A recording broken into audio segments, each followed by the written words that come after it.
Hello everyone. आज के इस सेशन में हम इंडियन इकोनॉमी जो कि मैं प्रीलिम्स प्रैक्टिस सीरीज़ में करा रही थी, जिसके 2 वीडियोस मैं कवर करा चुकी हूँ और ये थर्ड वीडियो है। इस वीडियो में हम जीएसटी के टॉप एमसीक्यूज़ को कवर करने वाले हैं। जीएसटी क्यों, क्या और कैसे। जीएसटी यानी goods and services tax, why, what and how. तो चलिए शुरू करते हैं। और इससे पहले जो 2 वीडियो मैंने कवर करा दिया है, अगर आपने उसको नहीं देखा है तो आपको डिस्क्रिप्शन में उनके लिंक मिल जाएंगे, वहाँ से आप देख सकते हैं। जीएसटी से रिलेटेड जितने भी क्वेश्चन आपको इसमें मिलने वाले हैं वो बिल्कुल टॉप क्वेश्चन है। इससे बाहर जीएसटी से रिलेटेड क्वेश्चन ही बन सकते हैं, और अगर बनेंगे तो नीचे आपको एक्सप्लेनेशन मिलेगा। उस एक्सप्लेनेशन के जरिए पूरा चीज़ आपका जीएसटी से कवर हो जाने वाला है इस सेशन में। तो चलिए, फर्स्ट क्वेश्चन है, जीएसटी लाने के लिए संवैधानिक संशोधन की आवश्यकता क्यों थी। बताइए, क्यों थी संवैधानिक संशोधन की आवश्यकता जीएसटी लाने के लिए। जवाब होगा, जीएसटी समवर्ती आधार पर कार्यान्वित होना था और आर्टिकल 246 ऐसे मामले के लिए अपर्याप्त था, इसीलिए जीएसटी लाने के लिए संवैधानिक संशोधन की आवश्यकता थी। तो चलिए डिटेल में इसके बारे में हम समझते हैं, ताकि यहाँ से रिलेटेड कोई भी क्वेश्चन बने तो आप बहुत ही ईजिली उस क्वेश्चन का आंसर कर सके। 101वें संविधान संशोधन यानी 101 अमेंडमेंट एक्ट 2016 के द्वारा आर्टिकल 366 में एक नया खंड 12A जोड़ा गया, जिसके अनुसार वस्तु एवं सेवा कर का अर्थ है मानव उपभोग के लिए मादक पेय पदार्थों की आपूर्ति पर लगने वाले कर को छोड़ करके वस्तुओं या सेवाओं या दोनों की आपूर्ति पर लगने वाला कर। ये 1 जुलाई 2017 से लागू कर दिया गया है। ध्यातव्य है कि जीएसटी समवर्ती आधार पर कार्यान्वित होना था और आर्टिकल 246, जिसमें कि संसद और राज्यों के विधान मंडलों द्वारा बनाई गई विधियों की विषय वस्तु है, ऐसे मामलों के लिए अपर्याप्त था। इसीलिए संवैधानिक संशोधन के द्वारा अनुच्छेद 246 के तहत ये व्यवस्था की गई है कि संसद को सीजीएसटी और आईजीएसटी लगाने का अधिकार होगा और राज्यों को एसजीएसटी लगाने का अधिकार होगा। Concept clear. अब यहाँ से रिलेटेड कोई भी क्वेश्चन बनेगा तो आप बहुत ही आसानी से उसका उत्तर दे पाएंगे। अगला क्वेश्चन है, निम्न मदों पर विचार कीजिए। ये 4 मद दिए हुए हैं जिस पे आपको विचार करनी है। छिलका उतरे हुए अनाज, मुर्गी के अंडे पकाए हुए, संसाधित और डिब्बाबंद मछली, और चौथा दिया है विज्ञापन सामग्री युक्त समाचार पत्र। तो बतानी है कि इन मदों में से कौन सा या फिर कौन से जीएसटी यानी वस्तु एवं सेवा कर के अंतर्गत छूट प्राप्त करता है। इन चारों में से कौन छूट प्राप्त करता है जीएसटी के अंतर्गत। तो आपका जवाब होना चाहिए कि छिलका उतरे हुए अनाज, मुर्गी के अंडे पकाए हुए और विज्ञापन सामग्री युक्त समाचार पत्र। Option C is the right answer. GST के अंतर्गत 3 वस्तुएं, छिलका उतरा हुआ अनाज, मुर्गी के अंडे पकाए हुए और विज्ञापन सामग्री युक्त समाचार पत्र को छूट प्राप्त है, यानी कि इन पर कोई भी टैक्स या फिर कर नहीं लगाया गया है। इसके अतिरिक्त जीएसटी से छूट प्राप्त अन्य वस्तुओं में ताजे फल हैं, सब्जियां हैं, अनाज, फ्रेश मीट, बिंदी, सिंदूर, दूध, प्राकृतिक शहद, आटा, बेसन, स्टैम्प, कागज और हैंडमूल एवं प्रसाद भी शामिल हैं। अगला क्वेश्चन, वस्तु एवं सेवा कर यानी गुड्स एंड सर्विसेज टैक्स के क्रियान्वित किए जाने का या फिर क्रियान्वित किए जाने के संवैधानिक संभावित लाभ क्या है। बताइए कि क्या लाभ है। तो आपका जवाब होना चाहिए कि ये भारत में बहुप्राधिकरणों द्वारा वसूल किए जा रहे बहुल करों का स्थान लेगा और इस प्रकार एकल बाजार स्थापित करेगा। ये बिल्कुल सही जवाब होगा, यानी option A is the right answer, केवल पहला। अब बाकी ऑप्शन को भी देख लीजिए, ताकि अगर ये पूछ ले तो आप इस पे सही टिक ना कर दें। दूसरा दिया है जीएसटी के क्रियान्वित होने के संवैधानिक लाभ के बारे में कि ये भारत के चालू खाता घाटे को प्रबलता से कम कर उसके विदेशी मुद्रा भंडार को बढ़ाने के लिए उसे सक्षम बनाए हैं। तो बिल्कुल गलत है ये भारत की अर्थव्यवस्था की समृद्धि और आकार को वृहद रूप से बढ़ाएगा और उसे निकट भविष्य में चीन से आगे निकल जाने का योग्य बनाएगा। ये भी जीएसटी के क्रियान्वित होने के सर्वाधिक जो लाभ है उसमें शामिल नहीं है। तो जवाब होगा सिर्फ पहला, ऑप्शन ए। तो चलिए इसके बारे में जान लीजिए डिटेल में।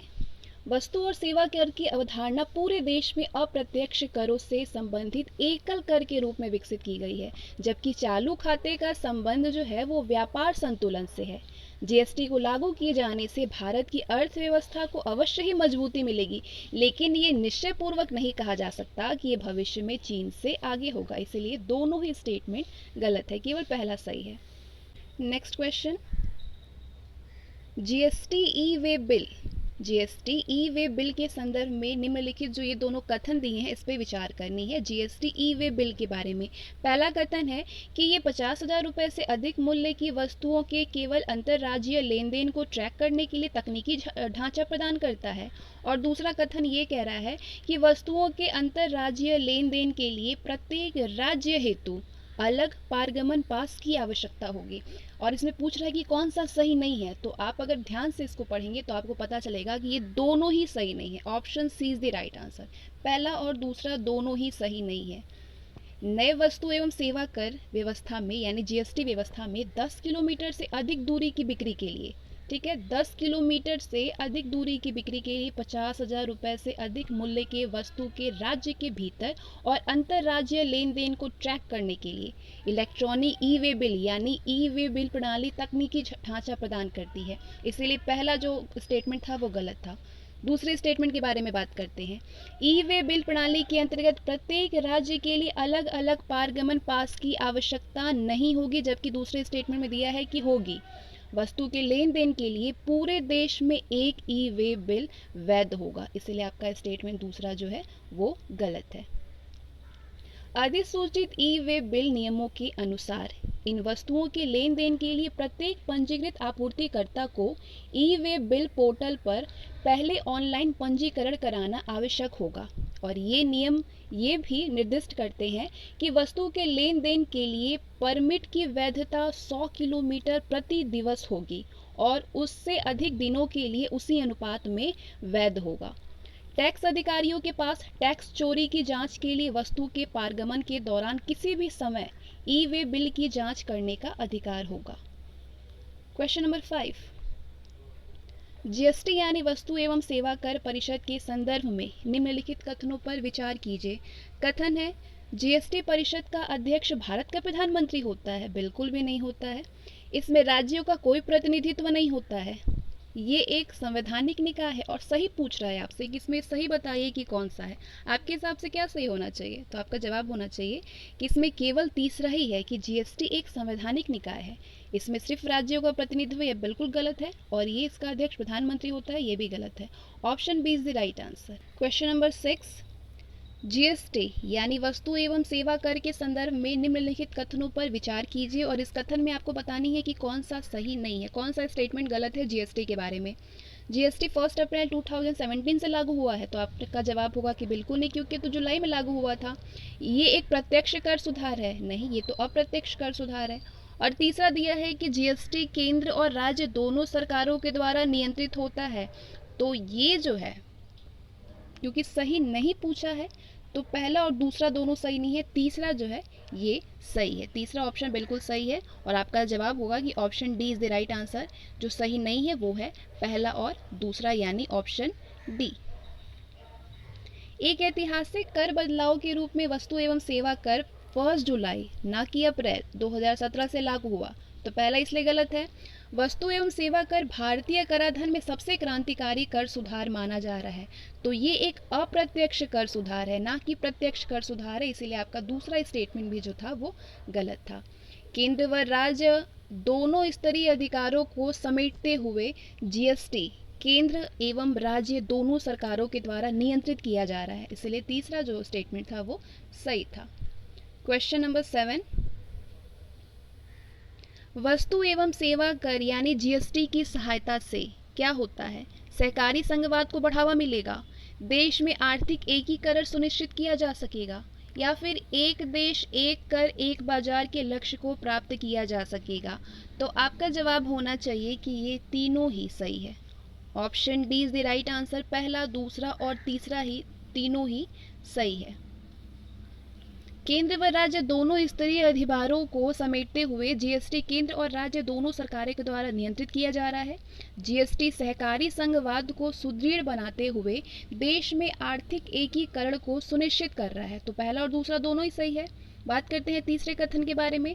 स्वतंत्रता के बाद किया गया सबसे बड़ा कर बदलाव जीएसटी एक देश एक कर एक बाजार के लक्ष्य को पूरा करने के लिए संकल्पित है। तो तीसरा भी स्टेटमेंट सही है। क्वेश्चन नंबर 8, निम्नलिखित में से कौन सा या फिर कौन से जीएसटी की आवश्यकता के पीछे के कारणों में सम्मिलित है यानी शामिल है। जीएसटी की आवश्यकता के पीछे पहला दिया है कि वस्तुओं और सेवाओं पर कर की दरों में भिन्नता, दूसरा दिया है कि अलग अलग राज्यों में मूल्यवर्धित कर की दरों में भिन्नता, दोहरे कर की समस्या, और चौथा दिया है कि केंद्र सरकार एवं राज्य सरकारों के करों में भिन्नता। तो नीचे जो कोड है इस कोड के माध्यम से बताइए कि जीएसटी की आवश्यकता के पीछे कौन से कारण थे। तो आपका जवाब होना चाहिए कि ये चारों ही कारण थे। ऑप्शन डी पहला, दूसरा, तीसरा और चौथा। जीएसटी की आवश्यकता के पीछे जो कारण रहे हैं वो है वस्तुओं और सेवाओं पर अलग अलग कर की दरें, सेन वैट एवं वैट की कर पर कर की समस्या, अलग अलग राज्यों में मूल्य वर्धित कर की दरों में भिन्नता, प्रवेश कर एवं चुंगी कर की समस्या, कर अनुपालन की समस्या, केंद्र सरकार और राज्य सरकारों के करों में भिन्नता। तो ये सारे कारण हैं जीएसटी की आवश्यकता के पीछे। क्वेश्चन नंबर 9, जीएसटी की प्रमुख विशेषताओं के संदर्भ में जो नीचे कथन दिया है इन कथनों पे आपको विचार करनी है। कथन है कि ये गंतव्य आधारित उपभोग कर आरोपण के सिद्धांत पर आधारित है। दूसरा दिया है कि जीएसटी एक बहुचरणीय कर है, और तीसरा है कि जीएसटी एक मूल्य वर्धित कर है। और आपको बतानी है कि इसमें से कौन सा सही है। तो आप कहेंगे कि तीनों ही सही है। ऑप्शन डी तीनों ही जीएसटी की प्रमुख विशेषताओं में शामिल है। जीएसटी उत्पत्ति आधारित करारोपण के पूर्ववर्ती सिद्धांत के बदले गंतव्य आधारित उपभोग के सिद्धांत पर आधारित है, इसलिए पहला स्टेटमेंट सही है। जीएसटी एक बहुचरणीय कर है। जीएसटी वस्तु के निर्माण से लेकर के उपभोग तक हर चरण पर लगता है। ये बहुस्तरीय संग्रहण विधि का अनुसरण करता है। दूसरा भी स्टेटमेंट सही है। तीसरे की बात करते हैं। जीएसटी एक प्रकार से मूल्यवर्धित कर ही है। मूल्यवर्धित कर किसी वस्तु के उत्पादन से लेकर के उसके उपभोग तक प्रत्येक चरण पर किए जाने वाले मूल्यवर्धन पर लगने वाला कर है। तो तीसरा भी स्टेटमेंट सही है। क्वेश्चन नंबर 10, जीएसटी परिषद के संदर्भ में निम्नलिखित कथनों पर विचार कीजिए। जीएसटी परिषद के संदर्भ में पहला है कि जीएसटी परिषद जीएसटी से संबंधित सभी मुद्दों यथा विधि, नियम, दर, वस्तुओं का वर्गीकरण आदि पर निर्णय करेगी। दूसरा है कि जीएसटी परिषद के लिए गणपूर्ति यानी कोरम कुल सदस्यों का 10% है, 10%। और तीसरा है जीएसटी परिषद के बारे में कि जीएसटी परिषद का प्रत्येक निर्णय उपस्थित एवं मतदान के 2/3 2/3 भारित बहुमत द्वारा लिया गया। तो इसमें आपको बतानी है कि कौन कौन से सही है। भारी बहुमत द्वारा लिया जाएगा। जीएसटी परिषद का प्रत्येक निर्णय उपस्थित एवं मतदान के 2/3 भारी बहुमत के द्वारा लिया जाएगा। तो आपका जवाब होना चाहिए कि अगर सही की बात करें तो केवल पहला ही सही है, ये दोनों गलत है। ऑप्शन ए, जीएसटी परिषद जीएसटी से संबंधित सभी मुद्दों विधि, नियम, दर, वस्तुओं का वर्गीकरण आदि पर निर्णय करेगी। संविधान में जीएसटी से संबंधित सभी महत्वपूर्ण विषयों और जीएसटी की दरों के निर्धारण से संबंधित सभी निर्णय लेने का पूरा अधिकार जीएसटी परिषद को दिया गया है, इसलिए पहला सही है। जीएसटी परिषद के लिए गणपूर्ति यानी कोरम कुल सदस्यों का 10% नहीं है, 50% है, इसीलिए दूसरा स्टेटमेंट गलत है। जीएसटी परिषद का प्रत्येक निर्णय उपस्थित एवं मतदान के 75% भारी बहुमत यानी 3/4 भारी बहुमत, क्या दिया था प्रश्न में, 2/3 दिया था, गलत है, 3/4 होगा। तो इसीलिए दूसरा भी सही नहीं है। तीसरा, अगला क्वेश्चन, निम्नलिखित में से कौन सा या फिर कौन से उत्पादों को जीएसटी के दायरे से बाहर रखा गया है। अब आपको बतानी है किसको किसको जीएसटी के दायरे से बाहर रखा गया है। पहला दिया है कि मानव उपभोग के लिए अल्कोहल, क्या इसको बाहर रखा गया है जीएसटी के उत्पादों से, जीएसटी के दायरे से। तो आपका जवाब होगा कि हाँ, इसको बाहर रखा गया है। दूसरा है पेट्रोलियम उत्पाद, इसको भी बाहर रखा गया है जीएसटी के दायरे से।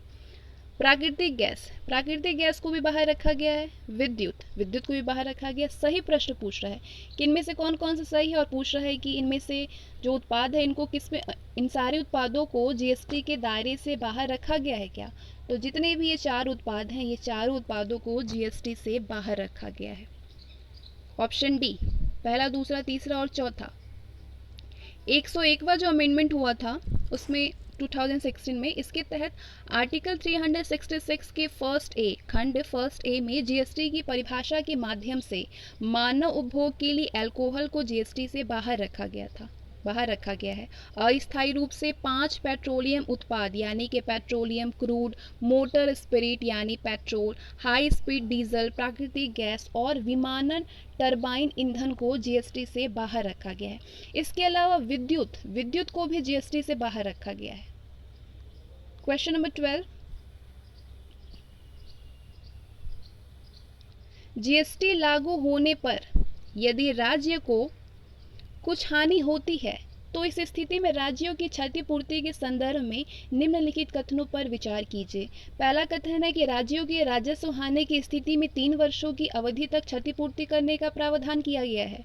और दूसरा है कि वर्ष 2014-15 के राजस्व को आधार वर्ष राजस्व के रूप में निर्धारित किया गया है। और आपसे पूछ रहा है कि इसमें सही बतानी है, जीएसटी लागू होने पर यदि राज्यों को कुछ हानि होती है तो इस स्थिति में राज्यों की क्षतिपूर्ति के संदर्भ में जो ये कथन है, क्या ये सही है?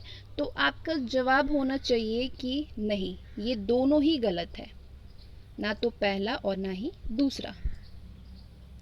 101वें संविधान संशोधन अधिनियम में ये प्रावधान किया गया है कि जीएसटी लागू होने के कारण राज्यों को होने वाले राजस्व में नुकसान के लिए 5 वर्षों की अवधि के लिए उन्हें क्षतिपूर्ति करने की व्यवस्था की गई है।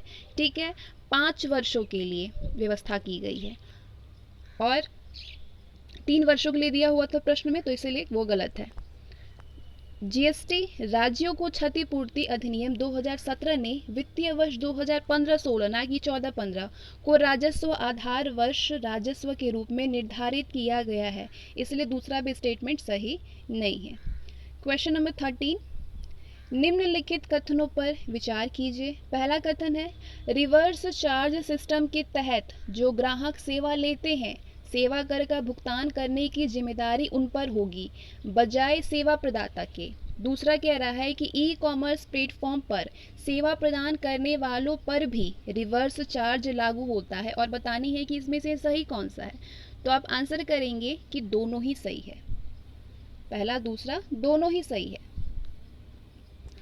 रिवर्स चार्ज का मतलब होता है कि कर के भुगतान करने का दायित्व ऐसी वस्तु या फिर सेवाओं के आपूर्तिकर्ता जो कि आपूर्ति की अधिसूचित श्रेणियों से संबंधित है, इसके बजाय वस्तु और सेवाओं की आपूर्ति के प्राप्तकर्ता का होता है। इसके अंतर्गत सेवा प्राप्तकर्ता पर कर के भुगतान की जिम्मेदारी होती है, पहला सही है। ई कॉमर्स प्लेटफॉर्म पर सेवा प्रदान करने वालों पर रिवर्स चार्ज लागू होगा। इस प्रकार के ई कॉमर्स सेवा प्रदाता को भी अपने द्वारा दी गई सेवाओं पर जीएसटी का भुगतान करना होगा, दूसरा भी सही है। क्वेश्चन नंबर 14, निम्नलिखित में से कौन सा या फिर कौन से वस्तु एवं सेवा कर नेटवर्क की भूमिका को रेखांकित करते हैं? तो बताइए कौन कौन सा रेखांकित करते हैं? पंजीकरण की सुविधा, या फिर करदाताओं के प्रोफाइल का विश्लेषण करना, एकीकृत वस्तु एवं सेवा कर यानी आईजीएसटी की संगणना एवं निपटान, या फिर चौथा ऑप्शन बैंकिंग नेटवर्क के साथ कर भुगतान वितरणों का मिलान करना। तो बताइए इनमें से कौन कौन सी भूमिका है? तो आपका जवाब होना चाहिए कि ये चारों ही है, पहला दूसरा तीसरा और चौथा चारों, यानी ऑप्शन डी। वस्तु एवं सेवा कर नेटवर्क की जो भूमिका है वो है पंजीकरण की सुविधा, केंद्रीय एवं राज्य के अधिकारियों को रिटर्न अग्रेषित करना, आईजीएसटी की संगणना और निपटान, बैंकिंग नेटवर्क के साथ कर भुगतान वितरणों का मिलान करना, करदाताओं की प्रोफाइल का विश्लेषण करना, केंद्र और राज्य सरकारों को करदाताओं के रिटर्न एवं वापसी की जानकारी के आधार पर विभिन्न MIS सूचना प्रदान करना, इनपुट टैक्स क्रेडिट के मिलान उलटने और पुनर्दावा करने के लिए उसी के अनुकूल इंजन का संचालन करना। क्वेश्चन नंबर 15, जीएसटी परिषद के संदर्भ में निम्नलिखित में से कौन सा कथन या फिर कौन से कथन जो है वो सही है। पहला दिया है कि जीएसटी परिषद के पदेन अध्यक्ष जो है वो भारत के प्रधानमंत्री हैं, तो आपका जवाब होगा कि बिल्कुल नहीं, ये गलत है। दूसरा है, जीएसटी परिषद के लिए गढ़ पूर्ति यानी कोरम कुल सदस्यों का 50% है। अगर आपने ऊपर एक्सप्लेनेशन उसका पढ़ा होगा तो आप कहेंगे बिल्कुल सही है ये। और तीसरा दिया है कि जीएसटी परिषद का प्रत्येक निर्णय उपस्थित एवं मतदान के 2/3 भारित बहुमत के द्वारा लिया जाएगा, तो आपका जवाब होगा कि हाँ, ये भी सही हो सकता, नहीं ये भी गलत है, 2/3 थोड़ी था, 3/4 था ना। अभी आपने ऊपर पढ़ा है कि 3/4 भारी बहुमत होता है, तो ये भी आपका गलत है। अब सही क्या है? सही सिर्फ दूसरा है, ऑप्शन सी, केवल दूसरा सही है। जीएसटी परिषद के पदेन अध्यक्ष भारत के वित्त मंत्री है और इस परिषद का प्रत्येक निर्णय उपस्थित एवं मतदान के 75% भारित बहुमत 3/4, ठीक है, 3/4 बहुमत होने के बाद ही लिया जाएगा। क्वेश्चन नंबर 16, क्वेश्चन नंबर 16 है, एक संयुक्त पूंजी कंपनी यानी जॉइंट स्टॉक कंपनी के विषय में ये जो कथन है उस पर आपको विचार करनी है। पहला है कि इसका एक कानूनी अस्तित्व होता है, दूसरा दिया है कि शेयर धारकों का सीमित दायित्व होता है, तीसरा है इसका एक लोकतंत्रीय प्रबंधन होता है, और चौथा है कि इसका एक सामूहिक स्वामित्व होता है। तो आप क्या आंसर करेंगे? जॉइंट स्टॉक कंपनी के विषय में कहेंगे कि ये चारों ही सही है, ऑप्शन डी, पहला, दूसरा, तीसरा और चौथा। एक ऐसा व्यवसायिक संगठन जिसके शेयर धारकों की संख्या बहुत अधिक होती है संयुक्त पूंजी कंपनी कहलाती है।